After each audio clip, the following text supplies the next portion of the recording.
Okay. So நான் இதில unit 3 பத்தி தான் டிஸ்கஷன் பண்ண போறோம். ஓகே. யூனிட் 3ல வந்து இருக்கிறது ஃபுல்லாவே சாரி யூனிட் 9ல இருக்கிறது வந்து கல்ச்சர். அதாவது என்னதுன்னா, ஆர்கனைசேஷன், கல்ச்சர பத்தி இருக்கு. ஸோ நாங்க அதில வந்து பார்க்க வேண்டிய விஷயம் தான் important concept in the management. Unit 9ல வந்து ஆர்கனைசேஷன் கல்ச்சரும், செஷன் 1ல, செஷன் 2ல வந்து டோட்டல் குவாலிட்டி மேனேஜ்மென்ட் டிக்யூஎம்ஓ. அப்ப இந்த ஆர்கனைசேஷன் கல்ச்சர்ன்னு சொல்லக்குள்ள, முதலாவது ஆர்கனைசேஷன் கல்ச்சர் அதாவது நிறுவன கலாச்சாரம்னு சொல்லுவாங்க. என்னது நாங்க படிச்சது வந்து நிறுவன கலாச்சாரம். கலாச்சாரம்னு சொன்னாலே எங்களுக்கு தெரியும். அதாவது வந்து விழுமியங்கள், பண்பாடுகள்,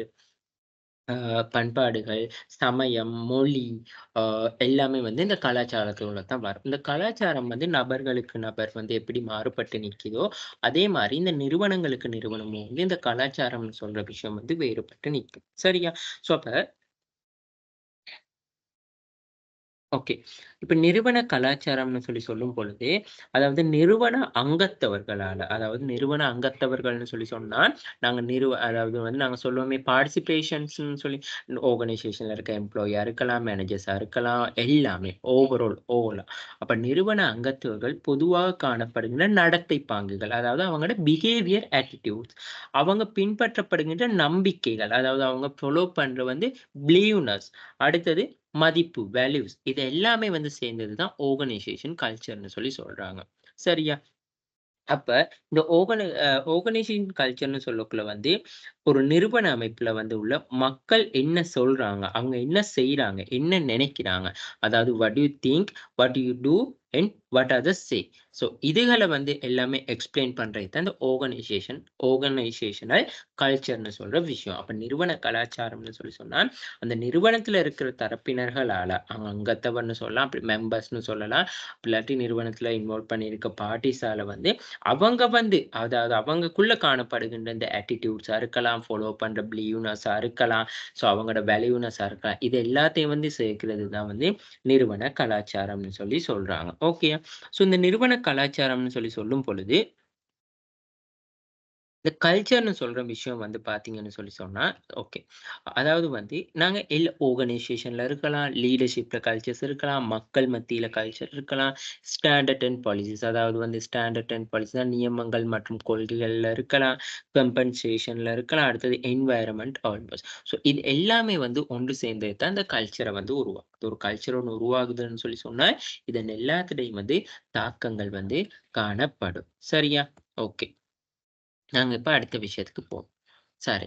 ஆர் யூ கல்ச்சரலி இன்டெலிஜென்ட்? அதாவது வந்து இப்ப கல்ச்சர்ன்னு சொன்னா, இங்க பாருங்க உதாரணம் தந்திருக்காங்க. ஒவ்வொரு நாட்டவர் மத்தியில இருக்கிற பழக்கவழக்கங்கள், உடை, நடை, உடை பாவனை, பின்பற்றப்படுகின்ற சமயங்கள், அவங்களோட ஆடல், பாடல்கள், கலை, கலாச்சாரங்கள், அவங்க பின்பற்றுகின்ற விஷயங்கள், அ மொழி, மதம், இனம் இது எல்லாத்தையும் சேர்ந்தது தான் வந்து ஒட்டுமொத்த கல்ச்சரா இருக்கும்னு சொல்றாங்க. ஓகேயா? சரி. இப்ப இந்த organisation culture, the general pattern of a behavior shared belief and values the member and organization as in a common ன்னு சொன்னோம். அப்ப பாருங்க, இந்த கல்ச்சர்ன்னு சொல்லக்குள்ள வந்து அதுக்குள்ள என்னென்ன விஷயங்கள் இருக்கு? ஆட்டிட்யூட்ன்னு சொன்னா நாங்க படிச்சோம். நடத்தை, பிலீஃப், நம்பிக்கை, லாங்குவேஜ், மொழி, கஸ்டம்ஸ், ர ரிச்சுவல்ன்னு சொன்னா அவங்க அந்த வழங்கப்படுகின்றது அந்த சமயம் அந்த மாதிரியான விஷயங்கள். பிஹேவியர் நடத்தை, ஆ ரிலிஜன் சமயம், மொழி, ஃபுட் சாப்பாடு, ஆர்ட் அண்ட் டிராமா மியூசிக் அதாவது கலை, கலாச்சாரம், இயல், இசை, நாடகம் இது எல்லாமே வந்து ஒரு கலாச்சாரத்துக்கு உட்பட்டதா தான் இருக்கும். ஒவ்வொருத்தரும் வந்து பின்பற்றப்படுகின்ற இந்த விஷயங்கள் வந்து வேறுபட்டதா இருக்கும். ஸோ இந்த தரப்பினர்கள் அனைவரும் தான் வந்து ஒரு நிறுவனத்துக்குள்ள வந்து ஒன்று சேர்றாங்க. அதாவது ஒரு நிறுவனத்த எடுத்துக்கொண்டா, ஒரே கலாச்சாரமான மக்கள் மட்டும் தான் அந்த நிறுவனத்துக்குள்ள இருப்பாங்கன்னு சொன்னா இல்ல. குறைஞ்சது ஒரு 2, 3 பேராவது வந்து வேறுபட்ட கலாச்சாரத்த பிரதிபலிக்கக்கூடியவங்களா இருப்பாங்க. உதாரணத்துக்கு வந்து ஒரு கம்பெனி எடுத்துக்கொண்டா, அந்த கம்பெனில வந்து எல்லாமே வந்து சிங்களீஸ் மட்டும் தான்டா இல்ல. ஸோ இஸ்லாமும் இருப்பாங்க, தமிழ் ஆட்களும் இருப்பாங்க. ஸோ அதேபோல ரிலிஜியன்ஸ்னாலும் எல்லா ரிலிஜியன்ஸ்லயும் இருப்பாங்க. என்னது புத்திஸா இருக்கலாம், கிறிஸ்டியனா இருக்கலாம், இந்துவா இருக்கலாம், கத்தோலிக்கா இருக்கலாம். எல்லா லாங்குவேஜஸ் உள்ளவங்களும். அதே மாரி தான் ஆட்டிட்யூட்ஸ்னா அவங்களோட எல்லா நடத்தை. அதாவது ஒருத்தர் இருப்பாரு அதாவது அவரோட ஆட்டிட்யூட், அவரோட நடத்தை பாங்க. ஒருத்தர் ட்ரெஸ் வேர் பண்றாங்க, ஒருத்தர் சல்வார் வேர் பண்றவங்க. இப்போ ஒரு தமிழ் எடுத்துக்கொண்டாலே ஒருத்தர் சல்வார் வேர் பண்றவங்க, ஒருத்தர் ஸ்கர்ட் அண்ட் ப்ளவுஸ், ஒருத்தவங்க சாரி. ஸோ அதுக்குள்ளேயும் வந்து வேறு வெரைட்டியா இருக்கும். சரியா? ஸோ இதுகள் தான் வந்து நார்மலாவே வந்து என்ன சொல்றாங்கன்னா, ஒரு நிறுவனத்துக்குள்ள கலாச்சாரத்துக்குள்ள உள்ளடக்கப்படக்கூடிய விஷயங்கள். சரியா?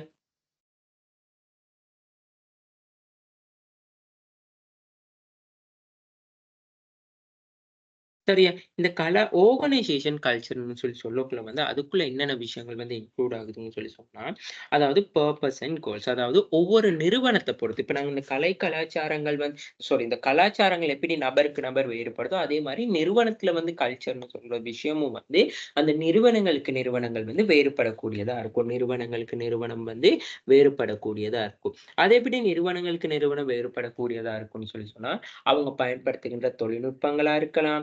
அவங்களால அதாவது வந்து என்னது அந்த அதாவது நோக்கம் மற்றும் இலக்குகள் வந்து வித்தியாசமான முறையில காணப்படலாம். கம்யூனிகேஷன் சொல்லலாம். அதாவது அவங்க தொடர்பு கொள்ற முறைகள் வித்தியாசமா இருக்கலாம். ரூல்ஸ் அண்ட் ப்ரொசீடியர் அவங்க பயன்படுத்தப்படுகின்ற நியமங்கள், அடுத்தது அவங்க பின்பற்றப்படுகின்ற வழிமுறைகள், அதுகள் வித்தியாசமா இருக்கலாம். டிசிஷன் மேக்கிங் மெக்கானிசம் அதாவது தீர்மானம் எடுக்கக்கூடிய முறைகள் வந்து வித்தியாசப்படலாம். ஆர்கனைசேஷனல் பாலிசிஸ் அதாவது நிறுவன கொள்கைகள் வந்து வித்தியாசப்படலாம். Organizational structure and job roles அதாவது நிறுவனத்தில காணப்படுகின்ற நிறுவன கட்டமைப்பு, அந்த நிறுவன கட்டமைப்புக்குள்ள காணப்படுகிற அந்த வேலை மற்றும் வேலை வகிப்பகங்கள், எம்ப்ளாயி ஸ்கில்ஸ் அண்ட் ஆட்டிட்யூட் எம்ப்ளாயியின் திறன்கள் மற்றும் அவருடைய நடத்தைகள், பயன்படுத்தப்படுகின்ற தொழில்நுட்பம் இது எல்லாமே தான் அந்த ஆர்கனைசேஷன் கல்ச்சர்க்குள்ள வர விஷயங்களா இருக்கும். ஓகேயா? சரி. அடுத்தது வந்து பாருங்க, இந்த நிறுவன கலாச்சாரத்தில முக்கியத்துவம்னு சொல்லி இருக்கு. அதாவது ஒரு கலாச்சாரம் வந்து ஏன் முக்கியத்துவம் பெறுதுன்னா, நிறுவனத்தில இருக்க உள்ளக வெளியக அடையாளத்த அதாவது இன்டர்னல், எக்ஸ்டர்னல் வந்து ஒரு ஒரு ஐடென்டிஃபிகேஷன குடுக்கும். இப்ப உதாரணத்துக்கு வந்து அந்த நிறுவனம் ஒரு ஃபார் எக்ஸாம்பிள் இப்ப கவர்ன்மெண்ட் கலாச்சாரம்னு சொல்லி சொன்னா, நாங்க சொல்லலாம் அந்த கம்பெனில வந்து 8க்கு வந்து 4:30க்கு போறது அவங்க வொர்க் ஹவர்ஸ்ல ஒரு கல்ச்சர். அவங்க டிஃபரெண்ட்டா இருக்காங்க. ஸோ இதே செமி கவர்ன்மென்ட் சொல்லி சொன்னா, அவங்க வந்து யூஸ் பண்றது வந்து என்னது மேனுவல் ஒர்க்கும் இருக்கும். டெக்னிக்கல் ரீதியா வரது சிஸ்டம் ஒர்க்கும் இருக்கும். ஸோ அது ஒரு கலாச்சாரம். ஸோ அவங்க டிசிஷன் மேக்கிங். ஸோ அது அவங்க தீர்மானம் எடுக்கிறது. ஸோ இதுகள் எல்லாமே வந்து அவங்க கலாச்சாரம். ஒரு சில நிறுவனங்கள் இருக்கும். ஃபாரினர்ஸோட மட்டும் தான் கான்டாக்ட் இருக்கும். ஃபாரினர்ஸோட மட்டும் தான் அவங்க கஸ்டமரா இருப்பாங்க. அது ஒரு கலாச்சாரம். ஒரு சில நிறுவனங்கள்ல வந்து என்ன சொல்றதுன்னு சொல்லி சொன்னா, இப்ப நாங்க சொல்லுவோமே, ஒரு ஏஜ் 18 டூ 13 தான் அந்த வொர்க் அந்த கம்பெனிக்கு வந்து ஆட்கள் எடுப்பாங்கன்னா, அது ஒரு நிறுவனத்தில கலாச்சாரம். ஸோ ஒரு நிறுவனத்தில வந்து சொல்லுவோமே, இப்ப எல்லா மேக்ஸிமம் வந்து கண்டிப்பா ஒரு டிகிரி குவாலிஃபைட் ஆனவங்கள மட்டும் தான் வொர்க் பண்றாங்கன்னா, அது ஒரு ஆர்கனைசேஷன்ல இருக்க ஒரு கல்ச்சர். ஸோ ஒரு நிறுவனத்த பொறுத்து அவங்களோட செய்யப்படுகின்ற விஷயங்கள் வந்து மாறக்கூடியதா இருக்கும். சரியா? அப்புறம் வந்து நிறுவனத்தின் உள்ளக வெளியக பெறுமதிய அதிகரிக்கிறதுக்கு. அதாவது ஒரு ஆர்கனைசேஷன எடுத்துக்கொண்டா இன்டர்னல், எக்ஸ்டர்னல் வேல்யூவ வந்து நாங்க இன்கிரீஸ் பண்ணிக் கொள்றதுக்காக. இப்போ உதாரணத்துக்கு அந்த ஒரு ஆர்கனைசேஷன எடுத்துக்கொண்டா அது இப்ப உதாரணத்துக்கு பாருங்க. இப்ப கேம்பஸ் எடுத்துக்கொள்ளுங்க. இப்ப கேம்பஸ் எடுத்துக்கொள்ளுங்க. கேம்பஸ்ல கண்டிப்பா வந்து நாங்க டிகிரி ஒண்ணு செய்யணும்னா, கண்டிப்பா அந்த நாங்க என்ன சொல்றது? என்ட்ரன்ஸ் எக்ஸாம் வந்து பாஸ் பண்ணியிருக்கணும். அப்படி இல்லாட்டி பேசிக்கா வந்து நாங்க சர்டிபிகேட் கோர்ஸ் ஒண்ணு இருக்கு. அத ஃபாலோ பண்ணி தான் டிகிரிக்கு அ டிகிரி செய்ய ஸ்டார்ட் பண்ணியிருக்கணும். ஸோ இது வந்து அது என்னதுன்னு சொல்லி சொன்னா, அது வந்து உள்ளக பெருமையா அந்த நிறுவனத்துல இருக்க அது கல்ச்சர். அந்த கேம்பஸ்ல இருக்க அது ஒரு கல்ச்சர். நீங்க ஒரு டிகிரி செய்யணும்னா கண்டிப்பா என்ன செஞ்சிருக்கணும், இப்ப ஏ லெவல் இவ்வளோ பாஸஸ் இருக்கணும். ஸோ அதெல்லாம் இருந்தா தான் நீங்க வந்து என்ன செய்யலாம், அது வந்து நீங்க அந்த டிகிரி செய்றதுக்கு வந்து வேல்யூவான பெர்சனா இருப்பீங்க. ஸோ அது வந்து நிறுவனத்தின் உள்ளக பெறுமதியினை அதிகரிக்கிறது. அப்படி இல்லாட்டி உள்ளக நிறுவனத்துக்கு வந்து ஒரு ஓகே இப்போ கேம்பஸ்ல வந்து ஒரு டிகிரி செய்றேன்னா, ஓகே இந்த ஸ்டாண்டர்ட் தான். அந்த மாரியான விஷயங்கள். அடுத்தது வந்து ஊழியர்கள விசுவாசமானவர்களா மாற்றுவதற்கு கலாச்சாரம் முக்கியம். அப்போ ஊழியர்கள விசுவாசமானவர்களா மாற்றுறதுக்குன்னு சொல்லி சொன்னா, இப்போ உதாரணத்துக்கு சொல்லப்போனா, இப்போ ஒரு ஆர்கனைசேஷன் இருக்கு. அந்த ஆர்கனைசேஷன்ல வந்து அந்த ஆர்கனைசேஷன்ல இருக்க எம்ப்ளாயீஸ்க்கு வந்து கண்டிப்பா வந்து பெர்மனன்ட் ஜாப் இருக்கும். அவங்களுக்கான மோட்டிவேஷன், ஃபைனான்ஷியல், அன்ஃபைனான்ஷியல் பெனிஃபிட் இருக்கும். ஸோ அவங்க வந்து புதுசா அந்த மாரி. ஸோ அது வந்து அவங்கள் வந்து விசுவாசம். அவங்கள வந்து என்ன சொல்றது? அவங்கள வந்து ஒரு நம்பிக்கைக்கு வந்து உட்படுத்துறது. அடுத்தது வந்து ஊழியர்கள் வந்து குழுவாக மாற்றுறதுக்கு இந்த கல்ச்சர் ஓகே. அதாவது வந்து இப்போ உதாரணத்துக்கு ஒரு வொர்க் ஒண்ணு குடுக்குறாங்கன்னு சொல்லி சொன்னா, அந்த வொர்க் வந்து செய்யக்குள்ள வந்து தனிப்பட்ட ஒரு செட்ட மட்டும் இல்லாம, அதுல வந்து இன்னும் 4, 5 பேர வந்து சேர்ப்பாங்க. ஸோ அந்த 4, 5 பேர் சேர்க்கக்குள்ள அவங்க வேற வேற ஆட்டிட்யூட், அவங்களோட பிஹேவியர், அவங்களோட ரிலிஜன் அது அந்த மாரி. ஸோ அப்படி இருக்கக்குள்ள வந்து இந்த இந்த கல்ச்சர்ன்னு சொல்றது, இந்த ஆர்கனைசேஷன் கல்ச்சர்ன்னு சொல்லக்குள்ள வந்து, இந்த விஷயம் வந்து அவங்கள ஒரு டீமா வந்து உருவாக்குறதுக்கு ஒரு சப்போர்ட்டிங் ஒண்ணு குடுக்கும். அடுத்தது வந்து இந்த எம்ப்ளாயீஸ்ட வந்து பெர்ஃபார்மன்ஸ இன்கிரீஸ் பண்றதுக்கு. அப்ப எம்ப்ளாயியோட பெர்ஃபார்மன்ஸ் வந்து எப்படி இன்கிரீஸ் ஆகும்னு சொல்லி சொன்னா, இப்ப இந்த ஆர்கனைசேஷன் கல்ச்சர் மூலமா வந்து எம்ப்ளாயீஸ் என்ன செய்வாங்க, ஓகே எங்கட ஆட்டிட்யூட் இதுதான், எங்கட வேல்யூஸ் நிறுவனத்தின. ஸோ அதுக்கேத்த மாரி அவங்க செயற்படக்கூடியதா இருப்பாங்க. அப்ப இந்த கல்ச்சர் கேன் யூ எவால்வ் ஃப்ரம்னா இந்த எப்படி வந்து இது உருவாக்கப்படுதுன்னா பாருங்க, இந்த நிறுவனத்தில காணப்படுகின்ற தலைவருட விஷன். அதாவது அவருடைய நோக்கம், அவருடைய பாலிசிஸ், அவருடைய கொள்கைகள், அவரால மேற்கொள்ளப்படுகின்ற நடவடிக்கைகள், ஆக்ஷன். அதால வந்து அந்த கல்ச்சர் வந்து உருவாக்கப்பட்டது. அடுத்தது இன்ஃப்ளூயன்ஷனல் இண்டிவிஜுவல் வொர்க் குரூப். அதாவது தனிநபர் மற்றும் ஒரு குழுவுண்ட வந்து தாக்கம். அதாவது வந்து நாங்க சொல்ல இன்ஃப்ளூயன்ஷன்னா அவங்களோட எஃபெக்டிவ்னஸ். அதாவது அவங்களோட தாக்கம். Policies and procedures. அதாவது அந்த நிறுவனத்தில காணப்படுகின்ற கொள்கைகளும், செயல்முறைகளும். People management philosophy. அதாவது வந்து என்ன சொல்றது? இந்த பிலியோசோபின்னா தத்துவம்னு சொல்லி அர்த்தம். அதாவது முகாமைத்துவ தத்துவங்கள்னு சொல்லி. மனிதவள முகாமைத்துவ தத்துவம்னு கூட அத நாங்க சொல்லலாம்.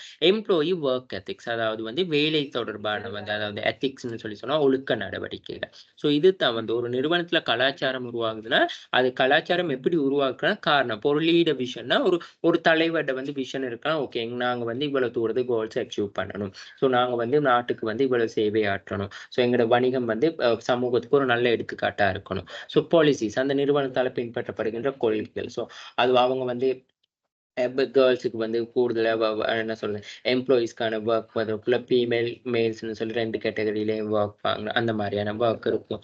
ஸோ அப்படி. ஸோ அடுத்ததா இண்டிவிஜுவல் வொர்க் குரூப். அதாவது இன்ஃப்ளூயன்ஷனல். அதாவது தனிநபர்ட்ட வந்து அழுத்தம், தனிநபர்ட்ட வந்து தாக்கம் இருக்கலாம். ஸோ இதன் மூலமா வந்து இப்படித்தான் கல்ச்சர் வந்து உருவாகுது. Culture is the reflect. அதாவது வந்து கல்ச்சர் வந்து எப்படி வந்து பிரதிபிம்பமாகுது. அதாவது பிரதிபலிக்கிறதுன்னு சொல்லி சொன்னா, வேல்யூ, பிசினஸ் பிரின்சிபல் அதாவது வணிக முதன்மைகள், ethical standard practice of the management. அதாவது ஒரு முகாமைத்துவத்தால பின்பற்றப்பட்ட விதிமுறைகள், அவங்களோட கலாச்சாரம், என்ன அந்த நிறுவனத்தால பின்பற்றப்படுகின்ற செயற்பாடுகள். ஸோ இதுகள் தான் வந்து கல்ச்சரை வந்து அங்க தீர்மானிக்குதுன்னு சொல்லி நாம சொல்லலாம். ஓகே. ஓகே. அடுத்தது வந்து approaches people management problem solving. அதாவது வந்து அ அந்த நிறுவனம் அதாவது வந்து இப்ப ஒரு நிறுவனத்தில வந்து ஒரு முடிவெடுக்கிற தன்மைய வந்து அது முகாமையாளர்கள் மட்டும் சார்ந்து இருக்காம, நிறுவனத்தில இருக்க அனைத்து தரப்பினர்களும் ஒன்றிணைச்சு முடிவெடுக்கக்கூடிய திறன் காணப்படுது. ஸோ அங்க தான் வந்து இந்த கல்ச்சர் வந்து என்ன நடக்குதுன்னா பிரதிபலிக்குது. ஒரு நிறுவனத்தில நிறுவன கலாச்சாரம் இருக்குன்னு சொல்றதுக்கான பிரதிபலிப்பே வந்து அங்க தான் உருவாகுது. ரிலேஷன்ஷிப் வித் ஷேர் ஹோல்டர்ஸ் அதாவது வந்து என்ன சொல்றது? நிறுவனத்தில அக்கறையுடைய தரப்பினர் மீது நல்ல ஒரு உறவு முறை, சுமூகமான ஒரு உறவ வளர்த்துக் கொள்றது. அதாவது வாடிக்கையாளரா இருக்கலாம், வழங்குனர்களா இருக்கலாம், அரசா இருக்கலாம், முகவரா இருக்கலாம். ஸோ இந்த மாரி எல்லா தரப்பினரோடையும் வந்து ஒரு நல்ல ஒரு ரிலேஷன்ஷிப் உருவாக்கிக் கொள்றது. அடுத்தது encourage attitude toward the people from the different national cultures. அதாவது வந்து அந்த நிறுவனம் வந்து இப்போ உதாரணத்துக்கு சொல்லப்போனா, ஒரே வகையான கல்ச்சர மட்டும் அதாவது இப்போ உதாரணத்துக்கு அந்த நிறுவனத்தில வந்து அனைத்து விதமான தரப்பினர்களும் இருக்கிற சந்தர்ப்பத்துல வந்து, அந்த அனைத்து விதமான தரப்பினர்களால் கொண்டாடப்படுகிற பண்டிகையா இருக்கலாம், ஏதாவது விழாக்களா இருக்கலாம். அது எல்லாமே அந்த நிறுவனத்தால செயற்படுத்தக்கூடியதா இருக்கணும். இப்போ உதாரணத்துக்கு சொல்லப்போனா, ஒரு நிறுவனத்துல வந்து வெசாக் செலிப்ரேஷன் ஒண்ணு செஞ்சாங்கன்னா, கண்டிப்பா ஒரு தைப்பொங்கலோ, ஒரு கிறிஸ்துமஸோ, ரம்ஜானோ கண்டிப்பா செலிப்ரேஷன் ஒண்ணு செஞ்சே ஆகணும். ஸோ அப்பதான் வந்து அந்த நிறுவனத்துல வந்து அந்த கல்ச்சர்ன்னு சொல்ற விஷயம் வந்து பிரதிபலிப்பா இருக்குன்னு சொல்லி நாங்க கருத முடியும். அப்படி இல்லாம அந்த நிறுவனத்துல வெசாக்க மட்டுமோ, அப்படி இல்லாட்டி ஒரு தைப்பொங்கல மட்டுமோ செஞ்சா அங்க வந்து அந்த பிரதிபிம்பம் இருக்கான்னு சொல்லி தெரியாது. ஓகே. ஒரு சில நிறுவனங்கள்ல வந்து கண்டிப்பா வந்து என்ன செய்றாங்கன்னு சொல்லி சொன்னா, இந்த மாதிரியான விஷயங்கள் எல்லாமே செய்யக்குள்ள வந்து அந்த நிறுவனம் வந்து கலாச்சாரம் வந்து நிறுவன கலாச்சாரத்த பிரதிபலிக்கக்கூடியதா இருக்கும். ஓகேயா. ஸோ அதே மாரி இப்போ உதாரணத்துக்கு வந்து அந்த நிறுவனத்தில வந்து இப்போ காஸ்டியூம்ஸா இருந்தாலும் ஒரு ஃப்ளெக்சிபிலிட்டியா இருக்கும். அப்ப இஸ்லாம் மக்களுக்கு வந்து அவங்களோட வேர் பண்ற அந்த ட்ரெஸ் வேர் பண்ணி கொண்டு வர அலோட் பண்றது. ஸோ அந்த மாரி அவங்களுக்குன்னு வந்து அந்த இறை மத நம்பிக்கைகள வந்து செயல்படுறதுக்கான அனுமதிக்கிறது. ஸோ இது எல்லாமே வந்து இப்போ உதாரணத்துக்கு வந்து இப்போ ஸ்கூல கூட எடுத்துக்கொள்ளுங்க. இப்போ ஸ்கூல்னாலும் ஒரு சில ஸ்கூல்ல வந்து இப்ப கிறிஸ்டியன் அப்படி இல்லாட்டி புத்திஸ்ட் அப்படி இந்துஸ்னா அங்க வந்து மெயினா வந்து அவங்களோட கலாச்சாரத்துக்கு மட்டும் தான் குடுக்குறாங்க. ஆனா இதே ஒரு சில ஸ்கூல்ல வந்து அப்படி இல்ல. ஸோ ஒரு ஸ்கூல்ல வந்து என்ன சொல்றது? ஒரு இஸ்லாம், கிறிஸ்டியன், இந்துஸ் இருந்தா அந்த 3லயும் வந்து பிரேயர்ஸ் நடக்கக்கூடிய ஸ்கூல்ஸும் இப்போ கூட இருக்கு. ஸோ இதுதான் வந்து கல்ச்சர் இஸ் ரிஃப்ளெக்டட் இன்னு சொல்லி சொல்றாங்க. சரியா? ஸோ அது அ ஓகே. சரி. அடுத்தது லெவல் ஆஃப் த கல்ச்சர். அதாவது வந்து இந்த அதாவது வந்து இந்த மட்டங்கள் இருக்கு.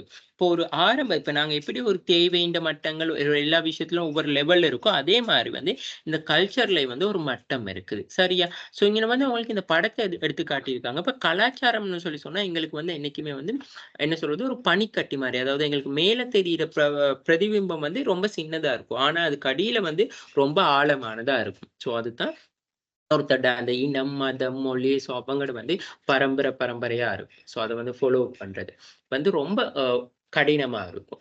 சரியா? அடுத்தது அப்ப பாருங்க இந்த லெவல் ஆஃப் த கல்ச்சர்ன்னு சொல்லி சொன்னா, இந்த கலாச்சாரம் மட்டும் இல்ல பேசிக் அசம்ப்ஷன்.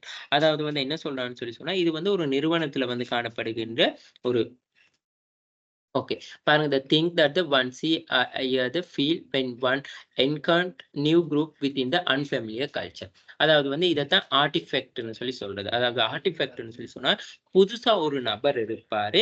அந்த நபர் வந்து அது புதுசா அந்த நிறுவனத்துல வந்து நபர் இருக்கக்குள்ள, அந்த நபர் வந்து இன்னொருத்தர்ட்ட வந்து க கலை கலாச்சாரத்த கலாச்சாரம் வந்து ஃபேமிலியரா இருக்காது. இப்போ உதாரணத்துக்கு ஒரு இந்துஸ்ன்னு சொல்லி ஒருத்தர் இருக்கக்குள்ள, அவர் வந்து ஒரு நிறுவனத்துக்கு வந்து கிறிஸ்டியன் ஒருத்தர் வந்து அங்க இருக்காருன்னு சொல்லி சொன்னா, அவங்க சொல்ற விஷயங்கள், அவங்கள பார்க்குற மெத்தட். ஸோ அது எல்லாமே வந்து ரொம்ப டிஃபரெண்ட்டா இருக்கும். ஸோ அவர் வந்து அந்த அந்த குரூப்ல என்ன சொல்றது? என்டர் ஆகுறதுக்கு வந்து ஒரு அதாவது அன்ஃபேமிலியரா இருப்பார்ன்னு சொல்லி சொல்லுவாங்க அந்த கலாச்சாரத்துக்கு. அவங்களால பின்பற்றப்படுகின்ற பழக்கவழக்கங்கள், இப்ப இஸ்லாம்ஸ் எடுத்துக்கொண்டா கூடுதலா ஒரு ஒரு ஆர்கனைசேஷன் எடுத்துக்கொண்டாலே எல்லாரும் ரொம்ப ஒண்ணா சேர்ந்து சாப்பிட விருப்பப்படுவாங்க. ஸோ அதே அப்படி இருக்கக்குள்ள வந்து இதே ஒரு இந்துஸ்க்கோ, கிறிஸ்டியனுக்கோ வந்து அது கொஞ்சம் டிஃபரெண்ட்டா இருக்கலாம். பொதுவா எல்லாரும் அப்படி சாப்பிடுறவங்க இருக்காங்க. பட் ஒரு ஒரு சிலவங்களுக்கு வந்து அது டிஃபரெண்ட்டா இருக்கலாம். ஸோ அப்படி இல்லாட்டி அந்த இஸ்லாம்ஸ் வந்து அந்த டைம்க்கு வந்து கண்டிப்பா பிரேயர்ஸ் பண்ண போவாங்க. ஸோ இது வந்து இன்னொரு தரப்பினர்ல வந்து அது வந்து ஒரு என்ன சொல்றது? ஒரு புதுசா ஒரு ஒரு விஷயத்த புதுசா பார்த்த மாரி இருக்கலாம். ஸோ அதுதான் இந்த thing that one see, hears and feel. அதாவது அவரு பார்க்கிறது, அவரு கேட்கிறது, நான் அது உணர்றது வந்து வித்தியாசமா இருக்கும்னு சொல்லி சொல்றாங்க. அந்த ஃபர்ஸ்ட் ஸ்டெப்ல. Second one is the espoused value. The reason that are given doing the what they do, they are unrivaled belief, shape attitude and stimulate that the expression of the opinion. அதாவது வந்து 2வது மட்டத்துல வந்து எப்படின்னா, அந்த கலாச்சாரத்த வந்து நாங்க இப்ப விரும்புவோம் கொஞ்சம் கொஞ்சமா. ஓகே. அத நாங்க கேட்டுக்கொள்வோம். இத ஏன் நீங்க செய்றீங்க? இது வந்து செய்றதால என்ன நன்மை இருக்கு? இது என்ன நோக்கம்? என்ன பர்ப்பஸ்க்காக செய்றீங்க? இதுல மெயினா வந்து இதுல இருக்க பெனிஃபிட் என்ன? இப்படி செய்யாட்டி அ அதுல இருக்க என்ன சொல்றது? தீமைகள் என்ன? ஸோ அந்த மாரியான விஷயங்கள் எல்லாமே வந்து நாங்க கேட்டுவோம். அதுதான் வந்து லெவல் ஆஃப் கல்ச்சர்ல 2வது ஸ்டேஜ்ன்னு சொல்லி சொல்றோம். 2வது மட்டம். ஃபவுட் value. The reason that are given to doing what they do. அப்ப அதுக்கான காரணம். ஏன் இத செய்றாங்கன்னு சொல்லி அவங்களுக்கு விளங்க வைக்கணும். They are unreal belief. அதாவது unrelated belief, shape attitude and stimulus. சில விஷயங்கள் வந்து நம்புவாங்க. ஒரு சில விஷயங்கள் நம்ப மாட்டாங்க. ஸோ அது போகத்தான் அந்த விஷயம் வந்து அவங்களுக்கு ஃபேமிலியர் ஆகும். அடுத்தது வந்து underlying of basic exception believe that the organization member take for கிராண்டட்ன்னு சொல்லி. அதுக்கப்புறம் வந்து அவங்க வந்து அவங்களோட கலாச்சாரத்த புரிஞ்சுக்கொண்டு அவங்களோட வந்து ஒன்றிணைஞ்சு செயல்படுவாங்க. இதுதான் வந்து அந்த நிறுவன அந்த கலாச்சாரத்துல காணப்படுகின்ற மட்டங்களா இருக்கும். ஓகே. அடுத்தது வந்து இந்த டைப் ஆஃப் த கல்ச்சர். அதாவது கலாச்சார வகைகள்னு இருக்கு. இத அறிமுகப்படுத்தினவர் வந்து இந்த ஆண்டீஸ்ன்னு சொல்றவர் தான் வந்து அறிமுகப்படுத்தியிருக்காரு. அவர் மிக பிரதானமா 4 வகையான கல்ச்சர்ஸ வந்து சொல்லியிருக்கிறாரு. அது 1வது தான் பவர் கல்ச்சர். அத வலு கலாச்சாரம்னு சொல்லி சொல்லுவோம். 2வது வந்து ரோல் கல்ச்சர். வகிப்பங்கு கலாச்சாரம்னு சொல்லி சொல்றது. 3வது வந்து டாஸ்க் கல்ச்சர். பணி கலாச்சாரம்னு சொல்லி சொல்றது. அடுத்தது வந்து 4வது பெர்சன் கல்ச்சர். அதத்தான் வந்து சொல்றது நபர் கலாச்சாரம்னு இருக்கும்னு சொல்லி. இதுதான் டைப் ஆஃப் கல்ச்சர். சரியா? அப்ப இந்த டைப் ஆஃப் கல்ச்சர் பார்க்கல சில கலாச்சாரங்கள் பலம் மற்றும் பலவீனமான கல்ச்சர்ஸ்ன்னு சொல்லி இருக்கு. அதாவது பலம் மற்றும் பலவீனமான கலாச்சாரம்னு சொல்லி இருக்கு. அது என்ன பலம் மற்றும் பலவீனமான கலாச்சாரம்னு சொல்லி சொன்னா, எல்லா நிறுவனங்களும் வந்து இந்த கலாச்சாரத்த வந்து கொண்டாலும் ஒரு சில அதாவது எல்லா ஊழியர்ல சமமான தாக்கத்தை ஏற்படுத்தாது. பலமான கலாச்சாரம், பலவீனமான கலாச்சாரத்த விட பாரிய தாக்கத்தை ஏற்படுத்தும். அதாவது ஒரு ஆர்கனைசேஷன்ல வந்து கலாச்சாரம் இந்த கல்ச்சர் வந்து என்னதான் ஒரு ஆர்கனைசேஷன்ல காணப்பட்டாலும், எல்லா கல்ச்சரையும் வந்து ஊழியர்கள் வந்து அ ஈக்குவலா அந்த அவங்க வந்து என்ன சமமான முறையில தாக்கத்தை ஏற்படுத்தாது. இப்போ உதாரணத்துக்கு சொல்லப்போனா, அ என்ன சொல்றது? அ அ சொல்லுவோமே, அதாவது வந்து இப்போ ஒரு நிறுவனத்தில வந்து இப்ப அ செய்யணுங்கிறதுக்காக அந்த விஷயத்த செய்றது. இப்ப அதாவது வந்து இப்ப நாங்க சொல்லுவோமே, ஆ என்ன சொல்றது? அ ஒரு கல்ச்சர்ஸ் இருக்குன்னு சொல்லி சொல்லுவோமே, ஏதாவது ஒரு ஃபங்ஷன் ஒண்ணு செய்றாங்க. ஒரு இந்துஸோ, ஒரு கிறிஸ்டியன் ஃபங்ஷன்ஸ் ஒண்ணு. அப்ப அவங்கட அந்த ரூல்ஸ் அண்ட் ரெகுலேஷன்க்கு அதுபடி நாங்க செய்யக்கூடியதா இருக்கணுமே தவிர, செய்யணுங்கிறதுக்காக அந்த கல்ச்சர வந்து அங்க நாங்க செய்யக்கூடாது. பின்பற்றணுங்கிறதுக்காக பின்பற்றக்கூடாது. ஒருத்தரோட கலாச்சாரத்துக்கு வந்து மதிப்பளிக்கணும். அது வந்து அவங்களுக்குன்னு சொல்லி ஒரு வேல்யூஸ் ஒண்ணு இருக்கும். ஸோ அத நாங்க ஏத்து நடக்கணும். ஸோ இது எல்லாமே வந்து ரொம்ப மெயினான விஷயங்களா இருக்கும். சரியா இந்த பவர் கல்ச்சர் அதாவது வந்து பவர் கல்ச்சர்ன்னு சொல்லி சொல்லக்குள்ள, இந்த கலாச்சாரம் வந்து வந்து நாங்க சொல்லுவோம் எப்படி ஸ்ட்ரென்த்தா இருக்குதுன்னு சொல்லி சொன்னா, அதாவது வந்து நாங்க அதுக்கு சொல்லலாம். அது ஆர்கனைசேஷன்ல வந்து என்ன சொல்றது? அளவ பொறுத்து இருக்கு. ஒரு பெரிய அளவு ஆர்கனைசேஷன்ல அ இருக்கக்குள்ளயோ, அப்படி இல்லாட்டி ஒரு சிறிய அளவு ஆர்கனைசேஷனா இருக்கலாம். அவங்களோட கலாச்சாரம் வந்து மாறுபடக்கூடியதா இருக்கும். தொழில்படும் காலம். அது ஒரு ஆர்கனைசேஷன் வந்து ரொம்ப லாங் டெர்ம் இருக்கா? அப்படி இல்லாட்டி ஷார்ட் டெர்ம்ல இருக்கா? ஸோ அந்த தொழில்படுற காலத்த பொறுத்து வந்து அந்த கலாச்சாரம் வந்து நல்ல ஸ்ட்ரென்த்தானதா, ஸ்ட்ரென்த் இல்லையான்னு சொல்லி எங்களுக்கு வந்து அதாவது அந்த கலாச்சாரம் கல்ச்சர் வந்து எதுல டிபெண்ட் ஆகி இருக்குன்னு சொல்லி சொன்னா, முதலாவது படிச்சா நாங்க ஆர்கனைசேஷன், டைப் ஆஃப் ஆர்கனைசேஷனா இருக்கலாம். அதாவது அந்த ஆர்கனைசேஷன்ட அளவு. அடுத்து அந்த ஆர்கனைசேஷன் வந்து ஃபங்ஷன் ஆகணும் பீரியட். அடுத்தது ஊழியர். அதாவது இப்ப எவ்வளோ எம்ப்ளாயீஸ் அந்த நிறுவனத்துக்கு வாராங்க, எவ்வளோ எம்ப்ளாயீஸ் போறான்னு சொல்லி. இப்போ ஒரு நிறுவனத்த பொறுத்தவரை அதிக அளவு புட்டிஸ் இருந்தா, அங்க வந்து கூடுதலா புட்டிஸ்ட் கல்ச்சர் தான் கூடுதலா எஃபெக்ட் ஆகும். அந்த மாரி. ஒரு நிறுவனத்துல வந்து ஈக்குவலா இருந்தா, அப்ப 2 கல்ச்சரும் வரும். ஸோ அந்த மாரியான விஷயங்கள் காணப்படுது. அடுத்தது வந்து ஒரு ஆரம்பிக்கப்பட்ட கலாச்சாரத்தின் தீவிரத்தன்மை. அதாவது வந்து நாங்க சொல்லுவோம் வந்து என்னன்னு சொல்லி சொன்னா, ஒரு கலாச்சாரம் வந்து ஒரு ஆரம்பிக்கக்குள்ள, அது எவ்வளவு தீவிரத்தன்மை இத கண்டிப்பா இந்த கலாச்சாரத்த பின்பற்றணும் அப்படின்னு சொன்னா. இப்போ உதாரணத்துக்கு வந்து நாங்க சொல்லப்போனா, அ இப்ப இந்த இப்ப ஒரு நிறுவனத்துல வந்து ஓகே. நாங்க வந்து பெசாக் ஃபங்ஷன் கண்டிப்பா செஞ்சே ஆகணும். அப்ப அது தீவிரத்தன்மை இருக்கு. ஸோ மத்த கல்ச்சர்ஸ் வந்து செஞ்சாலும் உண்டு, செய்யாட்டியும் உண்டு தான். அப்ப அந்த மாரியான விஷயங்கள், அந்த பழவீனம் வந்து அந்த கலாச்சாரத்த பொறுத்து தங்கி இருக்கு. அப்புறம் இந்த டைப் ஆஃப் கல்ச்சர்ல வந்து வேற என்ன சொல்லலாம்னு சொல்லி சொன்னா, இந்த பவர் கல்ச்சர்ன்னு சொல்லி சொன்னா, ஒரு தனிநபர்ட அதாவது வந்து இப்போ உதாரணத்துக்கு பாருங்க, இந்த தனிநபர்ட்ட ஆட்டிட்யூட் நல்லா இருந்தா, தனிநபர்ட்ட வந்து வேல்யூனஸ் இருந்தா, அவர்ட்ட பிலீவ்னஸ் அப்படி இருந்தா அங்க வந்து பவர் கல்ச்சர் வந்து நல்லா இருக்கும். ரோல் கல்ச்சர்ன்னு சொன்னா, இப்ப அவர் மேனேஜரா இருக்காருன்னா, அப்படி இல்லாட்டி அவர் எக்ஸிகியூட்டிவா இருக்காரா, நான் எக்ஸிகியூட்டிவா இருக்காரா, ஸோ அவர்ட்ட அந்த வகிப்பாங்கத்துக்கு ஏற்ப வந்து அவர்ட்ட இருக்க அந்த ஆட்டிட்யூட், அந்த கலாச்சாரங்கள பொறுத்து தீர்மானிக்கப்படுது. டாஸ்க் கல்ச்சர் அதாவது ஒரு வேலைய எப்படி அவங்க டீமா செஞ்சு முடிக்கிறாங்க. ஸோ அத எவ்வளோ டைம் பீரியட்குள்ள முடிக்கிறாங்க. ஸோ அங்க வந்து எப்படி அந்த குரூப் ஆக்டிவிட்டீஸ் நடக்குது அந்த மாரி. பெர்சன் கல்ச்சர்னா ஒரு தனிப்பட்ட நபர் வந்து ஆட்டிட்யூட்ஸ் எப்படி இருக்கு? அவருடைய பிஹேவியர், அவருடைய பிலீவ்னஸ் எப்படி இருக்கு? ஸோ இதுதான் டைப் ஆஃப் கல்ச்சர். ஒரு நிறுவனத்த எடுத்துக்கொண்டா இந்த 4 விஷயமும் வந்து இந்த டைப் ஆஃப் கல்ச்சர்ஸ் இந்த 4மே பவர் கல்ச்சரா இருக்கலாம், role culture, task culture, person culture. இந்த 4மே வந்து ஒரு நிறுவனத்துல வந்து செயற்படக்கூடியதா இருக்கும்னு சொல்லி சொல்றாங்க. ஓகேயா? ஸோ அதோட வந்து அதோட வந்து இந்த மனிதன்ட ஆரம்பம் முதல், மனிதன் தேவை விருப்பங்கள நிறைவேற்றிக் கொள்வதற்கு வந்து பல்வேறு நபர்களோட வந்து பல்வேறு கலாச்சாரங்களோட இணைந்து செயற்பட்டது வந்து நாங்க அவதானிச்சிருக்கிறோம். அப்ப அந்த கலாச்சாரம்னு சொல்லி சொல்லக்குள்ள சமூகத்துல வாழ்ற மக்கள் வந்து அவங்களுக்கு உரித்தான அதாவது நம்பிக்கை, பெரும்பாலும் அது என்ன சொல்றது வேல்யூனஸ், அவங்களோட ஆட்டிட்யூட்ஸ், அவங்களோட பிஹேவியர், அவங்களோட தாட்ஸ், அவங்களோட அந்த என்ன சொல்றது? பழக்கவழக்கங்கள். ஸோ இது எல்லாமே வந்து ஒரு நிறுவனத்தில வந்து தாக்கத்தை ஏற்படுத்தக்கூடியதா இருக்கும். அப்ப நிறுவனம் வந்து அவருக்கு ஏற்ற மாரி அதுகள நடைமுறைப்படுத்தி செயற்படுத்திக் கொண்டு போகணும். சரியா? அடுத்தது வந்து இந்த உலகுல இருக்க அநேகமான நாடுகள் வந்து இந்த கலாச்சாரத்த வந்து பின்பற்றக்கூடிய ஆர்கனைசேஷன் கல்ச்சர்ன்னு சொல்ற ஒரு விஷயம் வந்து பின்பற்றக்கூடியதா இருக்கு. அப்ப அந்த ஆர்கனைசேஷன் கல்ச்சர் பின்பற்றக்குள்ள வந்து இந்த ஒரு ஆர்கனைசேஷன்ல வந்து ப்ராப்ளம்ஸ வந்து சால்வ் பண்ணலாம். சமூகத்துல வந்து அதுக்கான ஒரு வேல்யூஸ் ஒண்ணு கிடைக்கும். இப்போ ஒரு ஆர்கனைசேஷன்ல வந்து இல்ல கூடுதலான எஜுகேஷன் பீப்பிள கொண்டு வாரது. அத வந்து எம்ப்ளாய்மென்ட்ல வந்து ஈக்குவல் ஈக்குவேஷன் குடுக்குறது. அதாவது வந்து என்ன சொல்றது? ச எ சம உரிமை வழங்குறது. கேர்ல்ஸா இருக்கலாம், பாய்ஸா இருக்கலாம். ஸோ அந்த மாரியான விஷயங்கள் எல்லாமே இங்க வந்து ப பேணப்படுதுன்னு சொல்லி சொல்றாங்க. சரியா? ஆ ஸோ இதுதான் வந்து நாங்க இந்த கல்ச்சர பத்தி படிச்ச விஷயங்கள். சரியா? 1 மினிட்.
இப்போ நாங்க அடுத்தது வந்து பார்ப்போம் மொத்த தர முகாமைத்துவம்.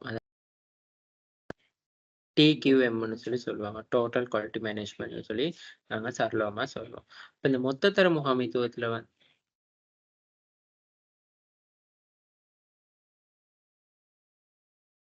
இதுதான் கடைசி யூனிட்ல வந்து செஷன் 2 மொத்த தர முகாமைத்துவம். அப்ப மொத்த தர முகாமைத்துவம்னா முதல்ல என்னதுன்னு சொல்லி தெரிஞ்சுக்கொள்ளணும். என்னது மொத்த தர முகாமைன்னு சொல்லி சொன்னா. அதாவது வந்து மொத்த தர முகாமைன்னு சொல்லி சொல்லும் பொழுது அதாவது வந்து டோட்டல் குவாலிட்டி மேனேஜ்மெண்ட்ன்னு சொல்லி சொல்லுவோம் நாம.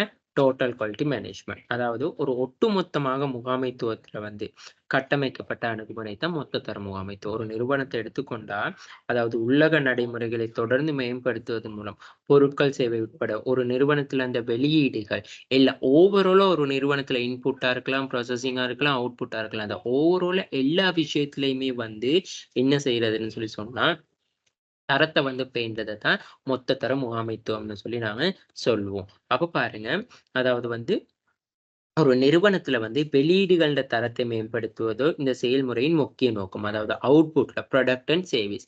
அதுல வந்து தரத்த குவாலிட்டிய வந்து மேம்படுத்துறது தான் மெயினான இது ஆப்ஜெக்டிவா இருக்கும். சரியா? ஸோ இது வந்து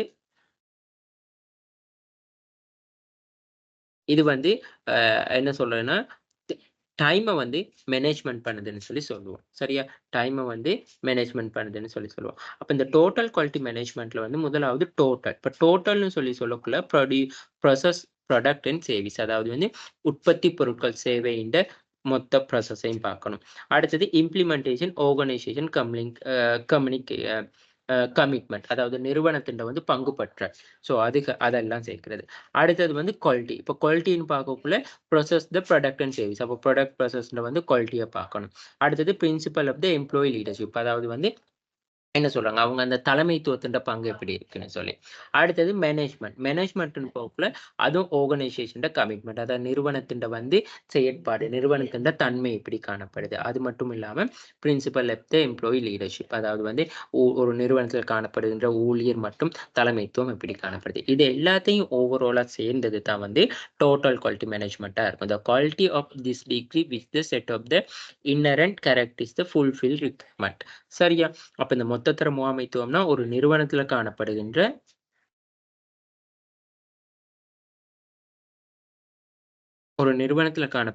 ஓவரால் ப்ராசஸ பத்தி வந்து சொல்றது தான் வந்து மொத்த தர முகாமைத்துவம்னு சொல்லி சொல்லுவோம். முகாமைத்துவத்தின் தத்துவ அடிப்படையில இது வாடிக்கையாளர் திருப்தியையும், நிறுவனத்துல வந்து எல்லா செயல்முறையிலயும் வந்து முன்னேற்ற தொடர்ச்சியான நடவடிக்கை வந்து முன்னெடுப்பது தான் மொத்த தர முகாமைத்துவம். அதாவது வந்து இந்த டிக்யூஎம்ன்னு சொல்லக்குள்ள ஒரு வாடிக்கையாளரோட திருப்தி மட்டும் இல்லாம, இந்த மெயினா வந்து இந்த முகாமைத்துவ தத்துவத்தின் அடிப்படையில வந்து வாடிக்கையாளர் திருப்தியும், நிறுவனத்துல வந்து அதாவது எல்லா செயல்முறைகளையும் வந்து முன்னேற்றம், தொடர்ச்சியா ஒரு முன்னேற்றம் இருக்குன்னு சொல்லி சொல்றது தான் மொத்த தர முகாமைத்துவம்னு சொல்லி சொல்றாங்க. சரியா? அதாவது இங்க பொருள் அல்லது சேவையினூடாக தரத்திற்கு மேலதிகமாக, குவாலிட்டிக்கு மேலதிகமாக நிறுவனத்தின் எல்லா செயல்பாட்டிலையும் ஓவரால் ஃபங்ஷன்லயும் வந்து தரம்னு சொல்ற விஷயம் பேணப்படும். சரியா? அடுத்தது வந்து குவாலிட்டி மேனேஜ்மென்ட் சிஸ்டம். அப்ப குவாலிட்டி மேனேஜ்மென்ட் சிஸ்டம்னு சொல்லி சொல்லக்குள்ள வந்து total quality management technique employ the quality management ensure the satisfaction of the all parties involved the production, delivery and consumption process ப்ராடக்டோ சர்வீஸ். அதாவது வந்து இந்த மொத்தத்தர முகாமைத்துவத்தில் இருக்க அனைத்து தரப்பினர்களை வந்து உள்ளடக்குவது மட்டும் இல்லாம, அனைத்து தரப்பினர்களையும் வந்து சாட்டிஸ்ஃபிகேஷன் அதாவது வந்து என்ன சொல்றது? அவங்க திருப்திய வந்து அதிகரிக்கிறதுக்கு இந்த மொத்தத்தர முகாமைத்துவம். இப்ப உதாரணத்துக்கு பாருங்க, டோட்டல் குவாலிட்டி அதாவது வந்து அ அடிப்படை கொள்கைகள். என்ன சொல்லலாம் டோட்டல் குவாலிட்டி மேனேஜ்மென்ட் பிரின்சிபல்ஸ்ன்னு சொல்லி சொல்லுவாங்க. அப்ப அந்த மொத்தத்தர முகாமைத்துவத்தின் தத்துவங்கள் அதாவது வந்து அடிப்படை கொள்கையில வாடிக்கையாளர் நோக்கி அதுதான் கஸ்டமர் ஃபோக்கஸ். வாடிக்கையாளர் நோக்கிய கவனம் இருக்கும். அடுத்து அதாவது நாங்க வாடிக்கையாளருக்கு சரியான பொருள வழங்கணும். வாடிக்கையாளருக்கு சரியான பொருள் மட்டும் இல்ல, சரியான தரமான பொருள் மற்றும் சேவைய வழங்கணும். அடுத்தது எம்ப்ளாயி இன்வால்வ்மென்ட். அதாவது எம்ப்ளாயி இன்வால்வ்மென்ட்னா வேலை செய்றது. இந்த ஊழியர்கள் வந்து குழுவாக வேலை செய்றது. அவங்களோட இன்வால்வ்மென்ட் எப்படி இருக்குன்னு சொல்லி பார்க்கணும். சோ அதத்தான் அந்த குழுவாக வேலை செய்தலையும், ஊழியர் ஈடுபாட்டையும் வந்து அதிகரிக்கணும். அடுத்தது ப்ராசஸ் கன்டென்ட் அப்ரோச்சஸ். அதாவது வந்து அதாவது வந்து என்ன சொல்றதுன்னு சொல்லி சொன்னா, அ அணுகுமுறைகள். அதாவது ஒரு செயற்பாட்டுல எப்படி எப்படி அணுகுமுறைகள் காணணும்னு சொல்லி. இன்டகிரேஷன் சிஸ்டம் அதாவது தலைமைத்துவமா இருக்கலாம். தந்திரோபாய ஸ்ட்ராடஜிக் சிஸ்டம் அதாவது தந்திரோபாய திட்டமிடலா இருக்கலாம். ஃபேக்டர் பேஸ்ட் டிசிஷன் மேக்கிங் அதாவது தீர்மானம் எடுக்கிறது.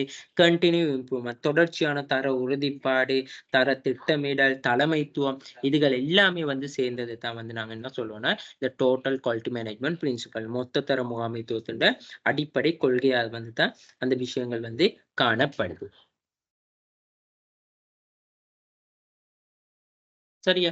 அடுத்தது வந்து நாங்க வந்து இப்ப இந்த டோட்டல் குவாலிட்டி மேனேஜ்மென்ட்ன்னு சொல்லி சொல்லக்குள்ள, ப்ராடக்ட்லயும் சில விஷயங்கள் பார்ப்போம். என்னென்ன டோட்டல் குவாலிட்டி மேனேஜ்மென்ட்ன்னு சொல்லி, அதே போல வந்து சேவிஸ்லயும் பார்ப்போம். அதாவது ஒரு சேவைக்கான தரத்த வந்து தீர்மானிக்கிற காரணிகள். இந்த டோட்டல் குவாலிட்டி மேனேஜ்மென்ட் வந்து நல்லா இருக்குதுன்னு சொல்லி, நாங்க எப்படி சேவிஸ்ல ஐடென்டிஃபை பண்ணிக்கொள்றோம்னா, ஒழுங்குபடுத்தல் நேரம். அதாவது ஆர்கனைசேஷன் டைம். சேவை நேரம். எவ்வளோ டைம்க்குள்ள வந்து நாங்க அவங்களுக்கு அந்த சேவிஸ குடுக்குறோம். இப்ப உதாரணத்துக்கு வந்து ஒரு கஸ்டமர் வந்து பேங்க்குக்கு வந்து வாராருன்னு சொன்னா, அந்த பேங்க்ல வரக்குள்ள அவருடைய சேவை வந்து எவ்வளோ டைம்க்குள்ள நாங்க குயிக்கா செஞ்சு முடிக்கணும். காத்திருக்கும் நேரம். அதாவது அத கியூன்னு சொல்லி சொல்லுவோம். கியூ அதாவது வந்து அவரு கியூல எவ்வளோ நேரம் காத்திருக்க ஒரு அக்கவுண்ட்க்கு டிபாசிட் பண்ண வாராரு, அப்படி இல்லாட்டி வித்ட்ராவல் பண்ண வாராரு, ஏதாவது ஒரு அக்கவுண்ட் ஒண்ணு புதிய அக்கவுண்ட் ஒண்ணு ஓப்பன் பண்ணா, அவரு அதுக்காக காத்திருக்கிற நேரம். வாடிக்கையாளர்களுக்கான கிரயம். அதாவது வந்து கஸ்டமருக்கான காஸ்ட் எவ்வளோ போகுது. இப்போ உதாரணத்துக்கு வந்து இப்போ ஒரு சில ஆர்கனைசேஷன் போனா பிரைவேட் கவர்மெண்ட்ல வந்து ஸ்டாம்ப் வாங்க காசு குடுக்கணும். அந்த மாரியான விஷயங்கள் இருக்கு. ஸோ இந்த டாக்குமெண்ட்ரி ஃபீஸ் எவ்வளோ? அப்ப அந்த மாரியான விஷயங்கள். அடுத்தது வந்து தவறுகளின் எண்ணிக்கை. ஸோ என்னென்ன மிஸ்டேக் ஆகுது சம்டைம்ஸ் வந்து இப்ப நாங்க சொல்லலாம், "ஐயோ! இங்கன வந்து சிக்னேச்சர் இல்ல. நீங்க முதல்ல மேனேஜர்ட்ட சிக்னேச்சர் வாங்கிட்டு வான்னு." மேனேஜர்ட்ட சிக்னேச்சர் வாங்கிட்டு வந்து இன்னொருக்கா சொல்றோம், இது வந்து உங்களோட பிரான்ச்ல வந்து தான் நீங்க இத செஞ்சு கொள்ளணும்." அப்படின்னு சொல்லி. அப்படி இல்லாட்டி பிரான்ச் ரெக்கமெண்ட் தேவைன்னு சொல்லி. ஸோ அதுதான் தவறுகள்ட எண்ணிக்கைன்னு சொல்லி. தவறுகள்ட தன்மை. அதாவது அந்த தவறுகள் வந்து ஃப்ளெக்ஸிபிலிட்டி ஆகக்கூடிய மிஸ்டேக்ஸா இருக்கு அப்படின்னா. இப்போ உதாரணத்துக்கு வந்து இப்போ ஒரு சின்ன சிக்னேச்சர் வந்து டிஃபரன்ஷியேஷனா இருக்குன்னு சொன்னா, ஓகே உங்களோட சிக்னேச்சர் டிஃபரெண்ட்டா இருக்கு. நீங்க ஒருக்கா பார்த்துட்டு சரியான சிக்னேச்சர் வைங்கன்னு சொல்லி இன்னொருக்கா குடுக்குறது. ஸோ அதெல்லாம் வந்து அதுதான் வந்து தவறுகள்ட தன்மை. தவறுகள்ட கிரயம். அதாவது ஒரு சின்ன மிஸ்டேக்கால எவ்வளவு காஸ்ட் அங்கன வந்து விரயமாகுது. இப்போ உதாரணம் சொல்லுவோமே, இப்ப நாங்க உண்மையாலுமே சிக்னேச்சர் வந்து அங்க பிரான்ச்ல தான் தேவை. நாங்க ஹெட் ஆஃபீஸ்க்கு வர சொல்லிட்டு திரும்ப அகைன் பிரான்ச்சுக்கு அவர அனுப்புறோம். ஸோ அதுக்கான அவருக்கு எவ்வளோ காஸ்ட் ஆகுது. ஸோ அந்த மாரி. அடுத்தது சேவை வழங்குனரோட நடத்தை. அதாவது வந்து இந்த சேவிஸ் வந்து வழங்குறவங்களோட வந்து பிஹேவியர் எப்படி இருக்குன்னு சொல்லி. அப்ப அவர் வந்து டப்பா இருக்காரா? நல்லா கஸ்டமர வந்து கவனிக்கிறாரா?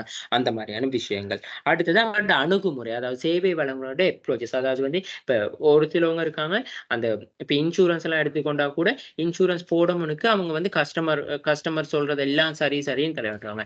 கஸ்டமர் இன்சூரன்ஸ போட்ட பிறகு கஸ்டமர வந்து கவனிக்கிறது இல்ல. ஸோ இந்த சேவைக்கான தரம்னு சொல்லி சொல்லலாம். இந்த டோட்டல் குவாலிட்டி மேனேஜ்மென்ட்ல வந்து ஒரு சேவிஸ்க்கான ஸ்டாண்டர்ட வந்து எப்படி பார்க்கிறதுன்னு சொன்னா, இந்த மாரியான ஆர்கனைசேஷன் டைம், சேவிஸ் டைம், வெயிட்டிங் டைம், அப்புறம் கஸ்டமருக்கான காஸ்ட் எப்படி இருக்கு? மிஸ்டேக் கவுண்ட் என்ன இருக்கு? நேச்சர் ஆஃப் த மிஸ்டேக், அப்புறம் மிஸ்டேக்கான காஸ்ட் எப்படி இருக்கு? அடுத்தது வந்து சர்வீஸ் புரொவைட் பண்றவங்களோட ஆட்டிட்யூட், பிஹேவியர் எப்படி இருக்கு? ஸோ அவங்களோட அப்ரோச்சஸ் எப்படி இருக்குன்னு சொல்லி பார்க்கிறது. அதே மாரி இந்த டோட்டல் குவாலிட்டி மேனேஜ்மென்ட் வந்து எப்படி இந்த ப்ராடக்ட் அதாவது ஒரு உற்பத்திய வந்து நாங்க ஒரு பொருட்களுக்கான தரத்த தீர்மானிக்கும் காரணிகள் எப்படி இருக்குன்னு சொல்லி பார்ப்போம். அதாவது நம்பகத்தன்மை, பிலீவ்னஸ் எப்படி இருக்குது? அடுத்தது நிலைத்து நிற்கக்கூடிய அதாவது வந்து இப்ப அந்த ப்ராடக்ட் வந்து சந்தையில வந்து நல்ல தரமானதா இருந்தா ரொம்ப நாளைக்கு நிலைச்சு நிக்கும்.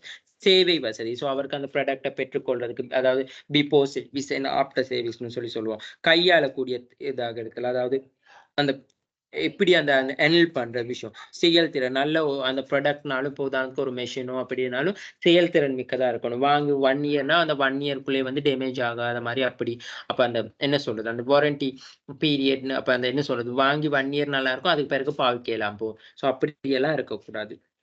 ஏற்றதாக அதாவது வந்து எங்களுக்கு வந்து அந்த ப்ராடக்ட் வந்து சரியானதா இருக்கணும். ஸோ இதுதான் வந்து டோட்டல் குவாலிட்டி மேனேஜ்மென்ட்ல வந்து ஒரு பொருட்களுக்கான தரத்தினை தீர்மானிக்கக்குள்ள கவனிக்கக்கூடிய விஷயங்களா இருக்கும். அதாவது நம்பகத்தன்மை, பிலீவ்னஸ் நிலைத்து நிற்கக்கூடியது. அதாவது நாங்க படிச்சிருக்கோம்.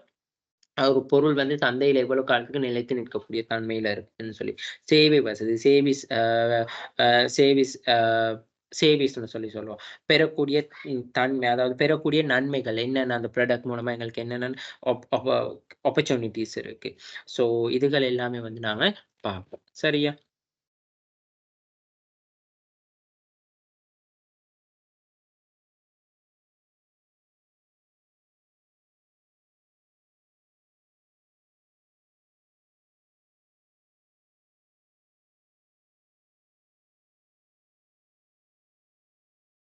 இந்த மொத்தத்தர முகாமைத்துவத்தின் நன்மைகள் அதாவது வந்து மெயினா வந்து என்ன சொல்றாங்கன்னு சொன்னா போட்டி நயத்தை அதாவது வந்து ஒரு காம்படிட்டிவ வந்து ஸ்ட்ராங் ஆக்கும்னு சொல்றாங்க. காம்படிட்டிவ் வந்து டோட்டல் குவாலிட்டி மேனேஜ்மெண்ட் ஸ்ட்ராங் ஆக்கும்னு சொல்லுவாங்க. அடுத்தது வந்து இந்த என்வாயர்மெண்ட் சேஞ்சஸ்க்கு ஏற்ப வந்து அதாவது மாறும் மற்றும் புதிதாக உருவாகும் சந்தைக்கு ஏற்ப வந்து சூழல் மற்றும் அரச கொள்கைகளுக்கு ஏற்ப வந்து மாற்றி அமைத்துக் கொள்ளலாம். அப்போ ஒரு இந்த எஃபெக்ட்க்கு ஏற்ப இப்ப உதாரணத்துக்கு வந்து இப்போ ஆர்கனைசேஷன் இப்ப நாங்க கூடுதலா வந்து பொருட்கள் வந்து எஸ்எல்எஸ், ஐஎஸ்ஓ அந்த மாதிரியான தரச் சான்றிதழ் வந்து இருக்கணும். கலப்படங்கள் அற்றது. அப்ப அந்த மாரி புதிய புதிய மாற்றங்கள் வந்து சமூகத்துல கொண்டு வரக்குள்ள வந்து அந்த பொருட்களுக்கு அந்த ஹலால் சர்டிபிகேட் அந்த மாதிரியான விஷயங்கள்லாம் வந்து இன்க்ளூட் ஆகக்கூடிய மாரி இருக்கணும். உயர்ந்த உற்பத்தி திறன் அதாவது ஹை புரொடக்டிவிட்டியா இருக்கும். டோட்டல் குவாலிட்டி மேனேஜ்மெண்ட் நன்மை வந்து எங்களுக்கு நல்ல ஒரு புரொடக்டிவிட்டி இன்க்ரீஸ் ஆகும். அடுத்தது வந்து மார்க்கெட்ல வந்து ஒரு சந்தை பற்றிய அபிப்பிராயத்தை உருவாக்கக்கூடியதா இருக்கும். அதாவது மார்க்கெட்ல ஓகே அத நாங்க ஏற்றுக்கொள்ளக்கூடிய தன்மையா இருக்கும் அந்த பொருள். அடுத்தது வந்து என்ன வேஸ்டேஜ் எல்லாம் வந்து ரிமூவ் பண்ணக்கூடியதா இருக்கும். இப்ப டோட்டல் கியூனா இப்ப நாங்க எல்லா செயற்பாட்டிலயும் வந்து தானே பார்க்கிறோம். ஓவரால் ஒரு ஹோல் ஃபங்ஷன எடுத்துக்கொண்டு அந்த ஹோல் ஃபங்ஷன்ல இருக்க பிரச்சனை எல்லாம் கண்டறிஞ்சு தீர்க்கிறது தான் டோட்டல் குவாலிட்டி மேனேஜ்மென்ட். அப்ப இருக்கிற அந்த வேஸ்டேஜ குறைக்கிறது, காஸ்ட்ட மேனேஜ் பண்றது அது எல்லாமே வந்து எங்களுக்கு கிடைக்கக்கூடிய நன்மைகளா இருக்கும். ப்ராஃபிட் அதாவது மேக்ஸிமைசேஷனா இருக்கும். லாபத்த உயர்ந்த லாபமா இருக்கும். அடுத்தது வந்து எங்களுக்கு கன்சியூமர வந்து சாட்டிஸ்ஃபிகேஷன் பண்ணக்கூடிய மாரி இருக்கும். வாடிக்கையாளர்ட்ட பிலீவ்னஸ் அதாவது கஸ்டமர் லோயல்டி அதிகரிச்சு கொள்ளலாம். அந்த மாதிரியான விஷயங்கள் தான் இந்த டோட்டல் குவாலிட்டி மேனேஜ்மென்ட் வந்து நன்மைகள். சரியா? அது இல்லாம இன்னும் சில விஷயங்கள் இருக்கு. அதாவது வந்து வேலை பாதுகாப்பு உறுதி செய்து. ஓகே. நாங்க அந்த நிறுவனம் வந்து நல்ல தரமான பொருட்கள உற்பத்தி செய்யக்குள்ள வந்து வேலை தர பாதுகாப்பு வந்து உறுதி செய்யக்கூடியதா இருக்கும். சரியா? அது மட்டும் இல்லாம வந்து பங்குதாரர் மற்றும் இப்ப நாங்க அங்க படிச்சோம். அதாவது அந்த ஷேர் ஹோல்டர்ஸ் வேல்யூஸ வந்து இன்கிரீஸ் ஆகும். இன்னோவேஷனுக்கு வந்து ஒரு ஒரு ஒரு மோட்டிவேட்டா இருக்கும். இதுதான் வந்து டோட்டல் குவாலிட்டி மேனேஜ்மென்ட் பெனிஃபிட்டா இருக்கும். சரியா? அடுத்தது இந்த டோட்டல் குவாலிட்டி மேனேஜ்மென்ட் எஸ்பெக்ட்ன்னு சொன்னா சரியா? டோட்டல் குவாலிட்டி மேனேஜ்மென்ட் எஸ்பெக்ட்ன்னு சொன்னா, முதலாவது ஆப்ஜெக்டிவ். நோக்கம் என்னதுன்னா, கஸ்டமர் சாட்டிஸ்ஃபிகேஷன். வாடிக்கையாளர் திருப்திப்படுத்துறது தான் அதன் மெயின் நோக்கமா இருக்கும். 0 டிஃபெக்ட் அதாவது வந்து பூஜ்ஜிய குறைபாடா இருக்குது. Output right at the first time அதாவது ஒரே நேரத்துல வந்து அதாவது ஒரே தடவையில வந்து வெளியீடு வந்து மிகவும் சரியான வெளியீட்ட வந்து வழங்குறது தான். அதுதான் மெயின் ஆப்ஜெக்டிவா இருக்கும் இந்த டோட்டல் குவாலிட்டி மேனேஜ்மென்ட்ல. இம்ப்ளிமெண்டர் அதாவது வந்து இம்ப்ளிமெண்டர்னா who the responsible for the implementing the total quality management. அதாவது இந்த மொத்தத்தர முகாமைத்துவத்தை யார் வந்து இம்ப்ளிமெண்ட் பண்றா? அதாவது வந்து நாங்க சொல்லுவோமே உருவாக்குறா. ஃபார்ம் அதாவது அந்த இப்ப நாங்க இந்த டோட்டல் குவாலிட்டி மேனேஜ்மென்ட் இது எல்லா விஷயத்திலும் இருக்கு. இன்புட்ல இருந்து எல்லா ப்ராசஸ்லயும் இருக்குன்னு சொல்லி யார் உருவாக்கா? அதுதான் இம்ப்ளிமெண்டர்ன்னு சொல்லி சொல்றோம். அவர் தான் மெயினா எல்லா விஷயம் ஓகே இங்க இந்த ப்ராடக்ட் வந்து இன்புட்ல இருந்து ப்ராசஸிங்ல இருந்து அவுட்புட் வரைக்கும் ஃபுல்லா ஓகே ஆகுதுன்னு சொல்லி அவர இம்ப்ளிமெண்டர் வந்து சொல்லணும். ஃபோக்கஸ் அதாவது ப்ராசஸ் அண்ட் சிஸ்டம். அதாவது இப்ப எதிர்வு கூறுறது. ஃபோக்கஸ் எதிர்வு அப்படின்னா ப்ராசஸ் அண்ட் சிஸ்டம் செயல்முறை. அடுத்தது வந்து ஆர்கனைசேஷன் கல்ச்சர் நிறுவன கலாச்சாரத்துக்கு வந்து உட்பட்டது. கஸ்டமர் அண்ட் சப்ளையர் அதாவது வந்து அவங்க வாடிக்கையாளர வந்து வாடிக்கையாளர போக்குகள், சப்ளையர் வழங்குனரோட போக்கு, நிறுவன கல்ச்சர், அந்த பொருள வந்து செயல்முறை மற்றும் அந்த அமைப்பு அதுகள் எல்லாமே வந்து தான் ஃபோக்கஸ். அதாவது வந்து என்ன சொல்றது? எதிர்வு கூறல்ன்னு சொல்லுவோம் அந்த மாரி. ஸ்ட்ராட்டஜி அதாவது தந்திரோபாயம். Strategy to be the adopt to the implement of the total அதாவது அந்த மொத்தத்தர முகாமைத்துவத்துல என்னென்ன தந்திரோபாயங்கள கொண்டு வரலாம்ன்னு சொல்லி. ஸோ ஒரு டோட்டல் குவாலிட்டி மேனேஜ்மென்ட் எடுத்துக்கிட்டா மெயினா 4 விஷயம் வந்து ஃபாலோ பண்றாங்க. அது objective, focus, implementer and strategy. Objective என்னது நோக்கத்துல customer satisfaction, 0 defects, output resistant. Focus யார அவங்க பெருசா ஃபோக்கஸ் பண்றாங்க? அதாவது அந்த ப்ராடக்ட் இந்த ப்ராசஸ ஃபோக்கஸ் பண்ணாங்க. எப்படி அந்த ப்ராடக்ட் வந்து செயல்முறை அந்த அமைப்புல வந்து. அடுத்தது நிறுவன கலாச்சாரம். ஒரு நிறுவன கலாச்சாரங்கள வந்து பேணி பாதுகாக்கக்கூடியதா இருக்கும். நாங்க என்னதான் அந்த பொருள் உற்பத்தி செஞ்சாலும் அந்த நிறுவனத்துல வந்து ஓகே இந்த ரூல்ஸ் அண்ட் ரெகுலேஷன் எல்லாமே வந்து ஃபாலோ பண்ணி தான் இது மொத்தத்தர முகாமைத்துவ பொருள் வந்து உற்பத்தி செய்யப்படுது. அதுக்கு தான் நாங்க மொத்தத்தர முகாமைத்துவம் அப்படின்னு சொல்றது. கஸ்டமர், வாடிக்கையாளர், வழங்குனர்கள் அது எல்லாத்தையும் வந்து அவங்க ஃபோக்கஸ் பண்ணி தான் செய்றாங்க.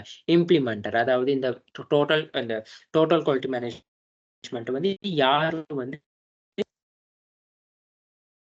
கையில தான் ஃபுல் ரெஸ்பான்ஸ்க்கு எந்த ஒரு குறையும் நடக்காம சரியா அது வந்து வெளியே செய்யுது. ஸ்ட்ராட்டஜி அதாவது வந்து நாங்க இந்த மொத்தத்தர முகாமைத்துவத்தை வந்து செயற்படுத்துறதுக்காக மேற்கொள்ளப்படக்கூடிய தந்திரோபாயங்கள் என்ன? அந்த மாதிரியான விஷயங்கள். அடுத்தது வந்து basic principle of total quality மேனேஜ்மென்ட்னு சொன்னா, அதாவது மொத்தத்தர முகாமைத்துவத்துல கஸ்டமர் ஃபோக்கஸ். அதாவது வாடிக்கையாளர்கள வந்து ஃபோக்கஸ் பண்ணி இருக்கு. நாங்க என்னைக்குமே வந்து எங்களோட வாடிக்கையாளர்கள வந்து அதிக அளவு ஃபோக்கஸ் பண்ணி இருக்கு. சரியா? லீடர்ஷிப் தலைமைத்துவம். பேசிக் பிரின்சிபல் ஒரு ஒரு மொத்த தர முகாமைத்துவத்துல வந்து ஒரு ஒரு நிறுவனம் செயற்படணும்னா, அந்த தலைமைத்துவம் லீடர்ஷிப் எப்படி இருக்கு? Leadership skill. Enhancing the team work and involvement people. அதாவது ஏணியோட பங்கு பற்ற. இப்போ உதாரணத்துக்கு நான் ஒரு பொருள வந்து நான் உற்பத்தி செய்றேன்னா, இப்ப உற்பத்தி செய்யக்குள்ள நான் தரமெல்லாம் செக் பண்ணி எல்லாம் ஓகே பண்ணாலும் வேலை இல்ல. அத கடைசியா ஃபைனலா அவுட்புட் குடுக்குற வரையும் அதே மாரி இருக்கணும். அதுதான் என்ஹான்சிங் த டீம் வொர்க். ஒரு குழுவா ஒரு இன்வால்வ்மென்ட் பீப்பிள் அனைவருடையும் பங்கு பற்று தேவை.